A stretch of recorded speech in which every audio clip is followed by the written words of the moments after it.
Good morning વિદ્યાર્થી મિત્રો. ધોરણ 6 હિન્દી વિષયની અંદર આજે આપણે પુનરાવર્તન 1 જે છે પુસ્તકની અંદર પાઠ્યપુસ્તકની અંદર પુનરાવર્તન 1 એનો અભ્યાસ કરીશું. એની અંદર પ્રશ્ન નંબર 1 છે, निम्नलिखित रिक्त स्थानों को कोष्टक में से सही शब्द चुनकर वाक्य पूर्ण कीजिए. અહીંયા કાઉન્સમાં આપેલા છે શબ્દ बाजार, वह, बिच्छू, अस्पताल, घर. बराबर. હવે પેલી ખાલી જગ્યા, सब लड़के अपने अपने खाली જગ્યા जा सकते हैं.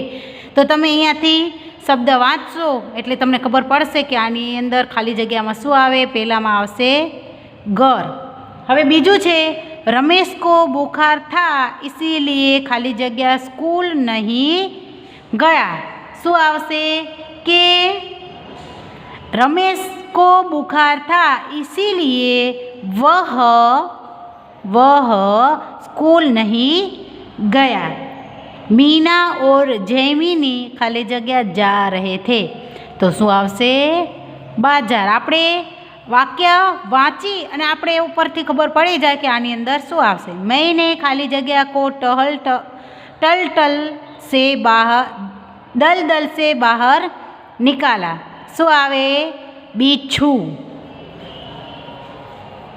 शिकारी हिरनी को खाली जगह ले गया. શું આવશે? अस्पताल. बराबर. હવે આવે છે પ્રશ્ન 2. પ્રશ્નો કે ઉત્તર લખીએ. અહીંયા કેટલાક પ્રશ્ન આપેલા છે, એના તમને જવાબ આપવાના છે. આપને किन किन कहानियों का पठन किया है. એટલે કે તમે કઈ કઈ વાર્તાનું આગળ વાંચન કર્યું છે. તો પહેલી શું આવશે? દયાલુ શિકારી, એ પણ વાર્તા હતી. બાતુને કછુઆ, એ પણ વાર્તા હતી. પ્યાસા કૌવા, એ પણ વાર્તા હતી. કૌવા ઓર લોમડી, સમજદાર નાની. આપણે આગળ જેટલા પણ પાઠ ભણી ગયા છીએ એ બધી જ શું હતી? વાર્તા હતી. એનો જવાબમાં એવી રીતે આવશે. પછી આવે છે અપની પઢી હુઈ કહાની કો અપને શબ્દ મેં લીખી. આગળ તમને જેટલી પણ વાર્તા બધી ભણી છે એ બધી જ વાર્તા તમને તમારા શબ્દમાં લખવાની છે. શિકારીને હિરની કો કૈસે બચાયા. આગળ આપણે ભણી ગયા છીએ. શિકારી જે હતી એને શિકારી જે હતો એ હિરનીને કઈ રીતે બચાવે છે. તો હિરનીને કઈ રીતે બચાવ્યું હતું કે હોસ્પિટલ લઈ ગયો અને ત્યાં એનો ઈલાજ કર્યો. શિકારી જે બાણ ચલાવ્યું હતું, ગોળી મારી હતી બંદૂકથી, એના પગમાં લાગી હતી. હિરણીના પગમાં લાગી હતી. એટલે એને જોયું કે આને પગમાં વાગી ગઈ છે અને પછી એને શું કરે છે? હોસ્પિટલમાં લઈ જાય છે ને ત્યાં એનો સારી રીતે ડૉક્ટર પાસે ઈલાજ કરાવે છે. પછી આવે છે પ્રગતિ, ન્યાય और मानव धर्म के लिए हमारा क्या कर्तव्य है. તો એમાં શું થશે કે આ એક સૂત્ર છે. પ્રગતિ, ન્યાય અને માનવ ધર્મ જે છે એ એક સૂત્ર છે. શું કરવાનું છે? મમતા અને સમતા એ બે ભાવના જે છે એ એક છે અને વિશ્વ શાંતિનું સ્થાન કરે છે. આવી રીતે આનો જવાબ આવશે. નન્હી બતક કા સ્વભાવ કૈસા થા. તો નાનકડું જે બતક હતું એનો સ્વભાવ કેવો હતો? ભલાઈ કરવાનું. બધા એનો સ્વભાવ એવો હતો કે બધા ઉપર એ ભલાઈ કરે.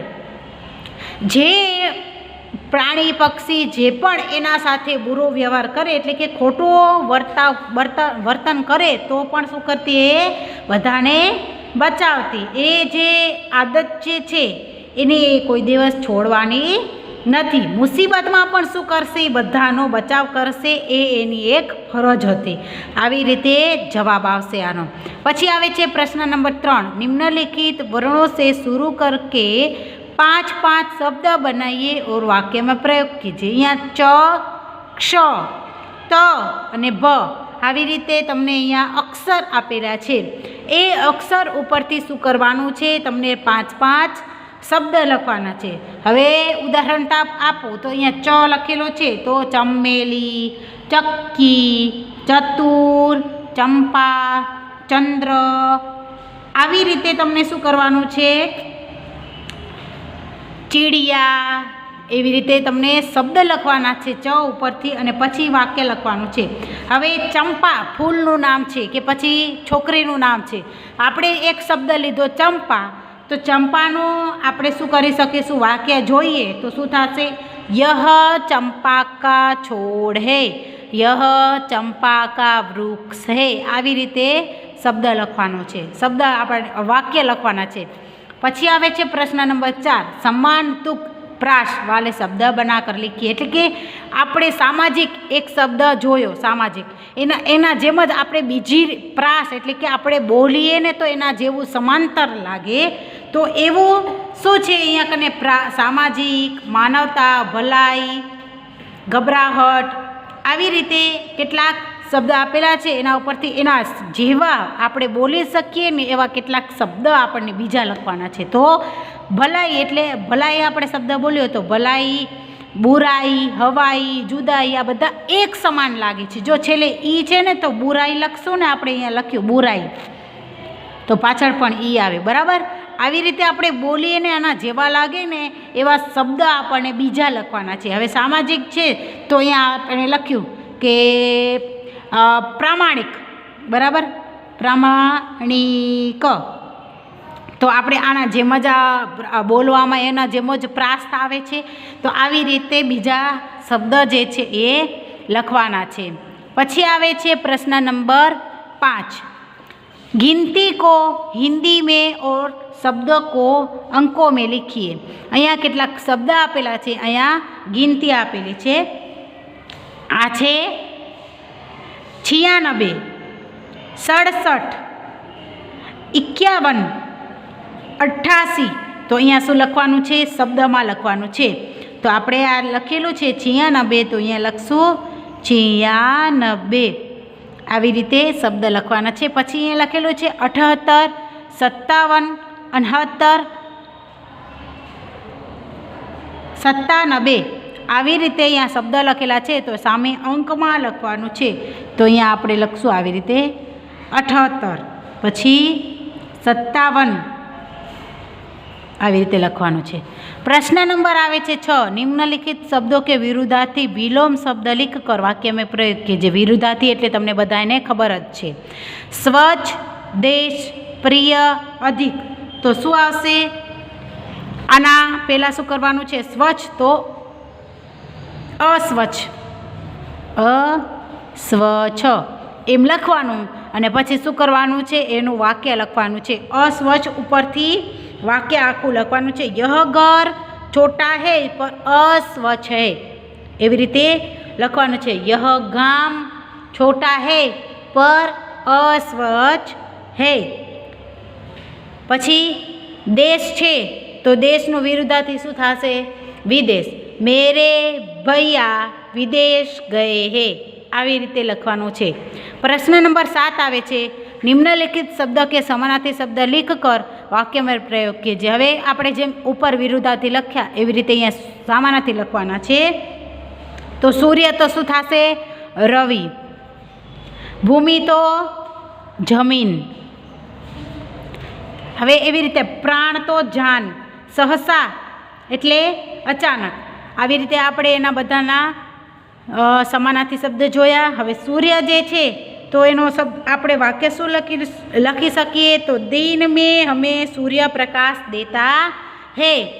દિવસની અંદર આપણને સૂર્ય જે છે એ પ્રકાશ આપે છે. તો આવી રીતે એનું વાક્ય થશે. હવે પાછળ આવે છે પ્રશ્ન નંબર 8, નીચે દિए गए चित्र का वर्णन करते हुए 8-10 वाक्य लिखिए. તમે ચિત્ર જોશો ને એટલે તમને ખબર જ પડી જશે કે આ શેનું ચિત્ર છે. તો આ એક નદી કિનારાનું અને સવારનું ચિત્ર છે.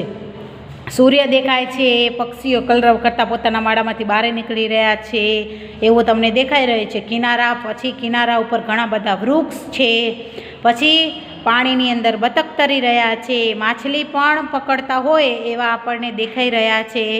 એક છોકરા જે છે એ અહીંયા વડનું ઝાડ છે એની અંદર આ હિંચકા ખાઈ રહ્યો છે.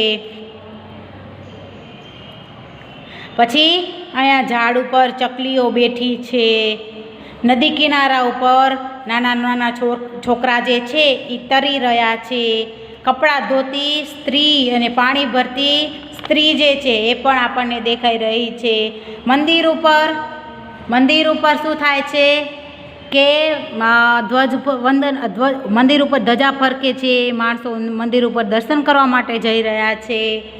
આવી રીતે આપણે શું દેખાઈ રહ્યું છે? ગામડાનું અને નદી કિનારાનું ચિત્ર. હવે આપ साइकिल लेकर स्कूल जाते हैं और रास्ते में ट्यूब पंचर हो जाती है, इस घटना का वर्णन कीजिए. આ વર્ણન જે છે એ તમને તમારી રીતે કરવાનો છે. અને આ જે અહીંયા પ્રશ્ન નંબર 10 છે એ ચિત્ર કે આધાર પર કહાની લીખી. આ વાર્તા તમને બધાને આવડે જ છે. બંદર ઓર મગર અને બંદર કી ચતુરાઈ. આ વાર્તા જે છે, મગર જે છે એ વાંદરાઓ પાસેથી પોતાનું કાળજું માંગે છે, અને આ વાર્તા તમને બધાને ખબર જ છે. શું થાય છે કે બંદર જે છે એ આ જાંબુનું ઝાડ છે એના ઉપર શું કરે છે? રહેતું હોય છે, અને પછી ઝાડ ઉપર મસ્ત મીઠા મીઠા શું છે? ફળ છે એ પોતે ખાય છે. અને પછી શું કરે છે? મગર એના પાસે આવી અને કહે છે કે એના પાસે રોજ છે ને એમ ફ્રૂટ માંગે છે, ફળ માગે છે. કહે છે કે તું દરરોજ નવો મસ્ત મસ્ત ફળ ખાય છે, તો પછી તું એમ કે મારા જે ખાય છે એનો, તો એને કહે છે કે તું મને પણ આપ એમ. પછી કહે છે કે તું સરસ સરસ મજાના ફળ ખાય છે, તો તું મારા મગર કહે છે કે તું મારા જોડે મારા ઘરે હાલ. એવી રીતે એને પોતાની વાતમાં ફસાવે છે. તો વાંદરો જે છે એ પોતાની વાતમાં ફસાઈ જાય છે. પછી નદીથી શું કરે છે? મગર નદી પાસે પહોંચે છે અને વાંદરો જે છે એની પીઠ ઉપર બેસી જાય છે. પછી કહે છે, થોડેક અડધે પહોંચી જાય છે, પછી કહે છે કે હું તો તારું કાળજું ખાવા માંગુ છું. એટલે વાંદરો જે છે એ પોતે એકદમ ગભરાઈ જાય છે કે હવે શું કરવાનું. પછી પોતે પોતાનો મગજ હલાવી અને પોતે કાંઈક વિચારે છે અને કહે છે કે મારું કાળજું છે ને એ તો હું ઝાડ ઉપર રાખી આવ્યો છું. એટલે કહે છે કે હાલ આપણે ઝાડ ઉપરથી કાળજું લઈ આવી. અને પોતે શું કરે છે? ઝાડ ઉપર મગરની પીઠ ઉપરથી ઉતરી અને ફટાફટ ઝાડ ઉપર ચડી જાય છે. અને પછી કહે છે કે એને કહે છે કે મારું કાળજું ઝાડ ઉપર છે. અને પછી પોતે ફટાફટ ઝાડ ઉપર ચડી જાય છે અને મગરને કહે છે, મૂર્ખ છે તું, તો કાળજું છે ને એ ઝાડ ઉપર આપણે કોઈ દિવસ રાખી શકીએ છીએ, એવી રીતે એને કહે છે. ને કાળજું તો આપણા શરીરની અંદર હોય છે. આવી રીતે એને કહે છે કે ભગવાન જે છે ને એ મારા ઉપર એવી કૃપા કરે છે કે તારી જાલમાં મને ફસતો બચાવ્યો છે. તો આવી રીતે વાંદરો પોતાની ચતુરાઈ કરી અને પોતે બચી જાય છે. અને આપણું પુનરાવર્તન 1 જે છે એ આ પ્રશ્ન 10 પ્રશ્ન સુધી પૂરું થાય છે. અસ્તુ.